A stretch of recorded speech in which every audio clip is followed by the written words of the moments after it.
Welcome to engineer area. तो आज हम बात करने वाले हैं ideal non inverting op amp की। ठीक है, देखते हैं क्या उसका सर्किट डायग्राम कैसे रहता है उसका, और क्या क्या हम बातें उसमें कर सकते हैं। ठीक है, तो बात करते हैं अभी आइडियल, हमारे पास ideal non inverting op amp है। ठीक है, तो सबसे पहले जो भी हम बुक्स में डायग्राम देखते हैं वो ये डायग्राम रहता है हमारे पास। ठीक है, और इस डायग्राम और इस डायग्राम में डिफरेंस क्या है, डिफरेंस है या नहीं है। ठीक है, आप वीडियो पॉज करके बता सकते हो कि क्या इसमें जो है दोनों में डिफरेंस है। तो मैं सोल्यूशन पे आता हूँ, एग्जैक्टली सोल्यूशन पे आता हूँ। अगर मैं इसकी बात करता हूँ, ठीक है, इसमें अगर हम देखें तो नेगेटिव फीडबैक हमारे पास है। ठीक है, क्योंकि नेगेटिव टर्मिनल से जो है फीडबैक का मतलब क्या होता है, आउटपुट टर्मिनल का जो है डायरेक्ट जो है इनपुट के साथ कनेक्ट होना। तो यहाँ पे अगर फीडबैक की बात करें, यहाँ पे नेगेटिव फीडबैक है, यहाँ पे हम बात करें यहाँ पे भी फीडबैक नेगेटिव टर्मिनल से कनेक्ट है। तो दोनों जो है नेगेटिव फीडबैक है। इनपुट हमने दिए नॉन इन्वर्टिंग टर्मिनल को, इनपुट हमने दिए नॉन इन्वर्टिंग टर्मिनल को। तो हम बोल सकते हैं कि both figure A and B same है। ठीक है, दोनों में कोई डिफरेंस नहीं है फिगर ए एंड बी में। ओके, अब तो इसमें हम और क्या क्या बातें कर सकते हैं। ठीक है, दोनों में कोई चेंज नहीं है, दोनों में कोई चेंज नहीं है, दोनों में सोल्यूशन मैं निकालूंगा। ठीक है, अब इसमें क्या क्या बातें हम कर सकते हैं, हमें पता है अभी तक जो हमने बेसिक कॉन्सेप्ट अगर हमने पढ़ा है तो हमें पता है कि वर्चुअल आइडियल ऑप एम्प है तो मतलब वर्चुअल ग्राउंड कॉन्सेप्ट या वर्चुअल शॉर्ट कॉन्सेप्ट लग सकते हैं।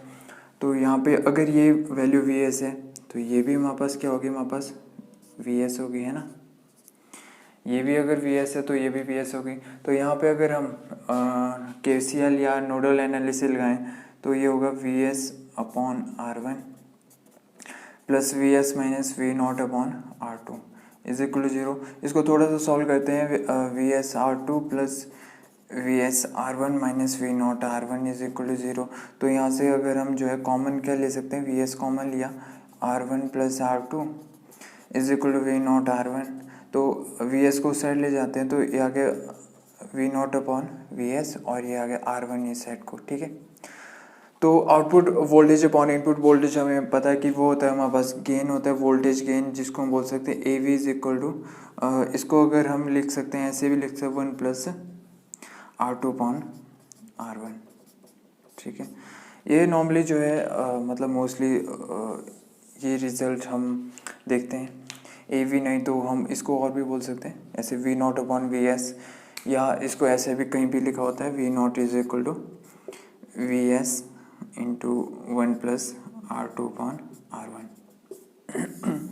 इस तरीके से रिजल्ट इसका रहता है। ठीक है, बहुतों को याद भी रहता है लेकिन नीड नहीं है कितना, एक दो मिनट लगेंगे सॉल्व करने के लिए। तो ये रिजल्ट चेंज कब होगा, जब जो है ये दोनों टर्मिनल मान लो कि आर टू और आर वन में इंटरचेंज हुआ, तब जो है अगर मान लो किसी ने ऐसा ही फॉर्मूला याद करा है तो उस टाइम गलती हो सकती है। तो इसमें अगर हम बात करते हैं कि अगर if R one is equal to R two is equal to R, अगर दोनों की वैल्यू हमारे पास सेम है तो हमारे पास जो रिजल्ट रहेगा वो क्या होगा, हमारे पास आउटपुट वोल्टेज कितनी आएगी, V not is equal to V S into, यहाँ पे अगर दोनों आ रहे हैं वन प्लस वन कितना हो, टू, तो बोल सकते हैं कि टू वी एस होगी। मतलब जितने हमने इनपुट वोल्टेज दी है उसका डबल हमारे पास आउटपुट में रिजल्ट आ जाएगा। ठीक है, तो क्या मतलब हुआ इसका, तो इसके बारे में हम थोड़ा सा देख लेते हैं एक बार। अगर मानो हमने वी एस की वैल्यू एक साइनोसॉइडल जो है इनपुट सिग्नल दी है। ठीक है, एक साइनोसॉइडल इनपुट सिग्नल दी है हमने। ठीक है, तो इसकी वैल्यू मान लो हमारे पास ये है, हमारे पास वी एस है is equal to two sine omega T. ठीक है, ये हमारे पास टू साइन ओमेगा टी है। ये अगर इनपुट दिए और कंडीशन हमारे पास ये है कि आर वन की value R two is equal to R है, तो उस कंडीशन में हमें पता है कि आउटपुट वोल्टेज होगी टू टाइम वी एस।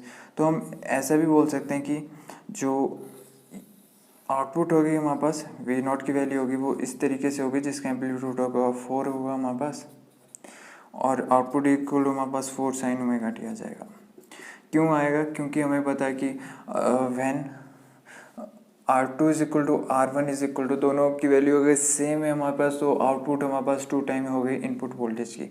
तो इसका जो एक यहाँ पे हमें पता लग रहा है कि एक आइडियल ऑपरेशनल एम्पलीफायर जो है, ideal non inverting operational amplifier किसकी तरह बिहेव कर रहा है, एक एम्पलीफायर की तरह बिहेव कर रहा है। 2 sin ओमेगा टी दी थी और 4 sin ओमेगा टी हमें मिल रहा है। ठीक है, ये इसकी एप्लीकेशन होगी। इस ऐसे ही धीरे धीरे जो है हर एक पॉइंट की बात करेंगे।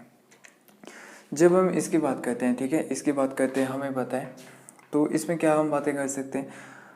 इसको मैं दूसरे तरीके से करता हूँ, दूसरे मेथड से, और मतलब नेटवर्क तो अच्छे तरीके से आता है तो नेटवर्क यहाँ पे भी अप्लाई कर सकते हैं। अल्टीमेटली हमें कैसे आउटपुट वोल्टेज और इनपुट वोल्टेज में करंट मतलब रिलेशन चाहिए कोई। तो अगर हम देखें, हमें पता है कि इसमें जो करंट क्या होता है 0 एम्पीयर, तो मतलब यहाँ पे भी हमारे पास VS ही होगा। ठीक है, क्योंकि ये भी तो 0 एम्पीयर है, तो इसकी वैल्यू भी हमारे पास from virtual ground concept, virtual ground और वर्चुअल शॉर्ट। ठीक है, यहाँ पे ग्राउंड नहीं है तो हम वर्चुअल शॉर्ट कॉन्सेप्ट। ठीक है, यहाँ से करंट जो है 0 एम्पीयर जा रहा है। ठीक है, मतलब इसका कोई मतलब रहता नहीं है। और अगर हम बोल सकते हैं कि जो करंट इसमें जाएगा वही इसमें जाएगा, है ना, जो यहाँ से करंट मतलब आएगा तो उस साइड से ही। वैसे अगर मान लो कि इसमें करंट आई है तो इसमें भी करंट आई होगा, क्योंकि ऊपर तो 0 जा रहा है। करंट कब सेम रहता है हमारे पास, जब हमारे पास दोनों जो है रेजिस्टेंस जो है एक सीरीज में होते हैं। ठीक है, तो ये R1 और R2 जो है हमारे पास सीरीज में। वोल्टेज डिवाइडर रूल कब हम लगा सकते हैं, जब हमारे पास सीरीज में 2 रेजिस्टेंस होते हैं। तो अगर मैं VS की बात करता हूँ, VS की वैल्यू कितनी होगी हमारे पास, VS इसकी वोल्टेज है, इसकी वोल्टेज होगी टोटल वोल्टेज V0 इंटू जिसके क्रॉस निकालनी है R1 अपॉन दोनों का सम R1 प्लस R2। तो यहाँ से हम डायरेक्टली फाइंड आउट कर सकते हैं V0 अपॉन VS की value V0 upon VS is equal to R1 plus R2 upon R1, और यहाँ से जिसको हम बोल सकते हैं 1 प्लस R2 अपॉन R1। ठीक है, तो यहाँ से जो है डायरेक्टली हम बता सकते हैं कि गेन की वैल्यू। ठीक है, तो मतलब नेटवर्क जो है हर एक जगह आपको नेटवर्क की नीड होगी। कोई भी क्वेश्चन करना है तो नेटवर्क पे एक अच्छी कमांड होना बहुत ज़रूरी है। ठीक है, ये बात हम इसमें कर सकते हैं। तो ये रहा दोनों के बीच में जो है, दोनों सर्किट डायग्राम देखने में अलग अलग लगते हैं, बट हैं दोनों ही सेम ही।